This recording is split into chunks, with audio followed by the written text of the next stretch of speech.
অনেকদিন পর নিজেকে নিয়ে কিছু কথা লিখলাম। ধ্বংসের দিকে তাকিয়ে মুচকি হাসি দেওয়া অদ্ভুত মানুষ আমি। হয়তো আমি পাগল, হয়তো অনুভূতির ভিতরে কোনো এক গভীর অতল দুঃখ বাসা বেঁধেছে। তবুও নিজেকে জোর করে হাসাতে শিখে গেছি। যেদিন ভেতরটা একবারে ভেঙে গিয়েছিল, সেদিনও বাইরে থেকে এক চিলতে হাসি মুখে নিয়ে সবার সামনে দাঁড়িয়েছিলাম। কষ্টগুলোকে আমি বন্ধু বানিয়েছি, একাকিত্বকে আপন করে নিয়েছি। মানুষ ভাবে আমি হয়তো সুখী, শক্ত, নির্লিপ্ত, কিন্তু তারা জানে না প্রতি রাত আমার এক একটা লড়াই। নিজেকে নিজেই বুঝিয়ে রাখি তুই ভালো আছিস, অথচ আমি জানি আমি ভালো নেই। ভেঙে যাচ্ছে প্রতিদিন একটু একটু করে, আর এই ধ্বংস হওয়াটাকে যেন ভালোবেসে ফেলেছি। আমি সেই মানুষ যে হার মানার আগে হাসে, কারণ জানি কান্না দেখিয়ে লাভ নেই। পৃথিবী শুধু শক্তদের মনে রাখে, দুর্বলদের নয়।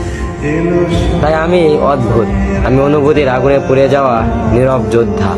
আমার জীবন কোনো সুখের গল্প নয়, এটা নিঃশব্দ বিপ্লব, যেখানে হাসির আড়ালে লুকানো থাকে হাজারো না বলা কথা, ভাঙা স্বপ্ন, হারিয়ে যাওয়া আমি।